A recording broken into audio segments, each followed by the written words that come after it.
सरकारकडून सोनम वांगचुक यांचं आंदोलन दाबण्याचा प्रयत्न.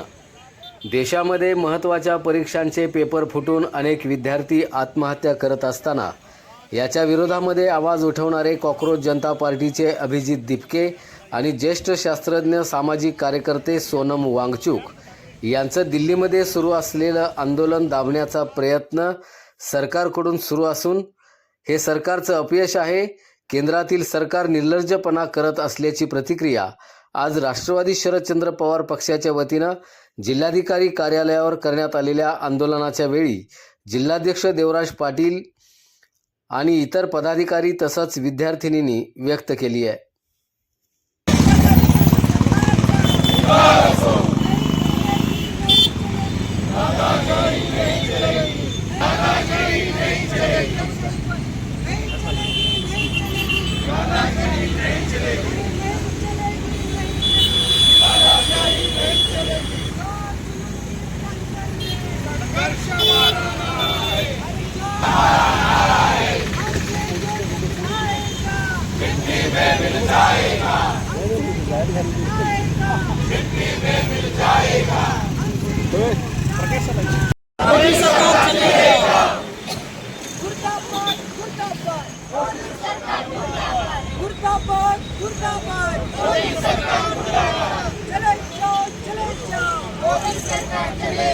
आज राष्ट्रवादी काँग्रेस पार्टी शरदचंद्र पवार या पक्षाच्या वतीनं आज जिल्हाधिकारी कार्यालयासमोर जे देशाचं भविष्य आहे, जे देशाचं भविष्य घडवणारे विद्यार्थी आहेत, त्यांच्या बाबतीत जो अन्याय झालाय त्या संदर्भानं आज आम्ही सगळेजण आंदोलन करण्यासाठी या ठिकाणी जमलेलो आहे.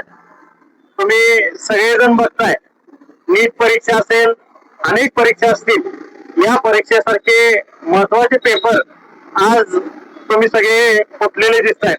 त्यामुळे अनेक विद्यार्थी जे अनेक दिवस परिश्रम करून आपला अभ्यास करतात, यामध्ये अशा अनेक विद्यार्थ्यांच्यावर अन्याय होतो आणि जे परीक्षा फुटीमुळे जे विद्यार्थ्यांचं नुकसान होतंय, या नुकसानीला जबाबदार कोण या जाब विचारण्यासाठी आज आम्ही या ठिकाणी आलोय.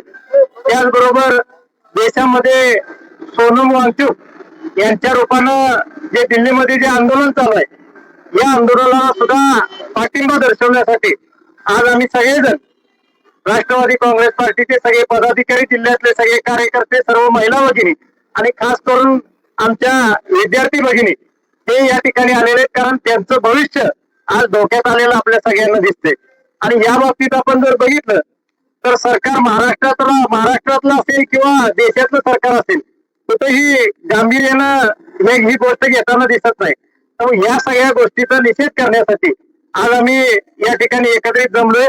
आम्ही सगळ्यांच्या वतीनं या ठिकाणी या सगळ्या गोष्टीचा निषेध करतो.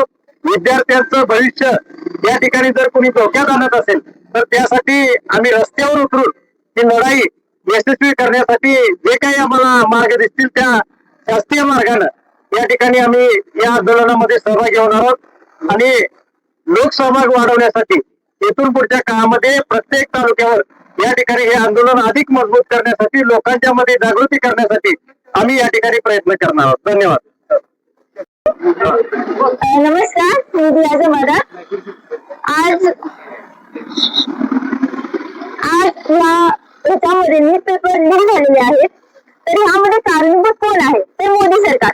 आणि ह्यामध्ये आम्हाला असं वाटतं की मोदी सरकार फक्त मंदिर बनवतो, जात विवाद करतो. तर ह्यामध्ये आम्हाला आता त्यांनी फक्त एज्युकेशन दिलं पाहिजे. आजकाल खूप अनएम्प्लॉइड पीपल्स वाढलेले आहेत. मग ह्या सगळ्याला कारणीभूत कोण? तर मोदी सरकार. मोदी सरकारने राजीनामा हा दिलाच पाहिजे आणि शिक्षण मंत्र्यांनी राजीनामा दिलाच पाहिजे. मोदी सरकार आहे त्यामुळे आमचं भवितव्य आजकाल खूप धोक्यात आलेलं आहे. आज देशामध्ये सोनम वांगचुक गेली 20 दिवस उपोषणासाठी बसले. हे उपोषणासाठी बसले असताना या देशातील तरुण, मग नीटचा पेपर असेल, देश पातळीवरचा नीटचा पेपर असेल, महाराष्ट्रातला टीईटीचा पेपर असेल, हे पेपर आज फुटतायत आणि फार मोठ्या प्रमाणात या ठिकाणी भ्रष्टाचार होतोय. आणि जेव्हा लोकशाहीच्या मार्गाने सोनम वांगचुक त्या ठिकाणी उपोषण करत असताना त्यांच्याशी संवाद साधणं ही केंद्र सरकारची जबाबदारी होती. तो लोकशाहीच्या मार्गाने संवाद न साधता त्या ठिकाणी दडपशाहीचं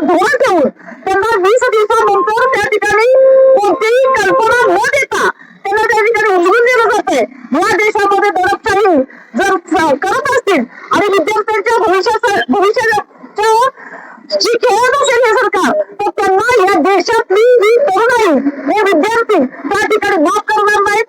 या ठिकाणी लोकशाहीच्या मार्गाने त्या ठिकाणी संवाद साधणं गरजेचं होतं, पण कोणत्याही प्रकारचा संवाद साधला गेला नाही. हे आंदोलन कसं दडपलं जाईल यासाठी काम केलं जात आहे.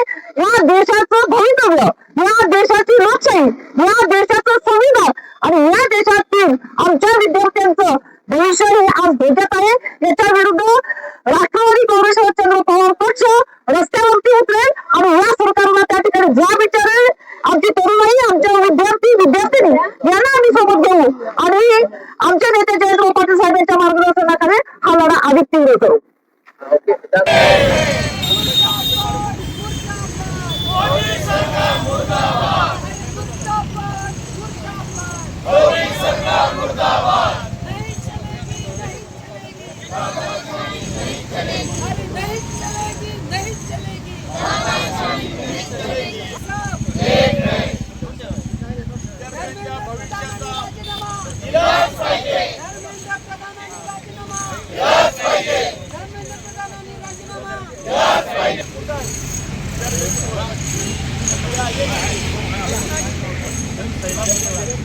विद्यार्थ्यांना न्याय, बळी गेलेल्या विद्यार्थ्यांना न्याय, बळी गेलेल्या विद्यार्थ्यांना न्याय.